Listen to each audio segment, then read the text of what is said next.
Bien claro asigun el menorada del supply de droga na syudad adentro pa lang del mandos mes de kampanya del PNP kontra el droga na administrasyon del Presidente Rodrigo Duterte. Asigun pa con el official encargado del Zamboanga City Police Office, Superintendent Luisito Magnaye.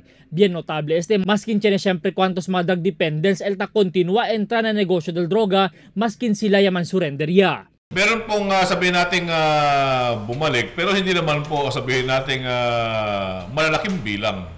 Kagaya po yung may sumurrender sa lugar ng Ayala, na yan po ay nahuli ng ating kapulisan sa Labuan.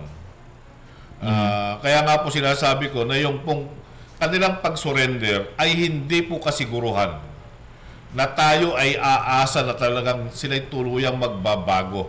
Na mas temprano konferensya del PDEA Police Regional Office 9 na un hotel na Camins, ya habla asigun el demand del Shabu na syudad desde mas de kilo el semana este tiempo. Talia lang na mas bajo de 1 kilo kada semana.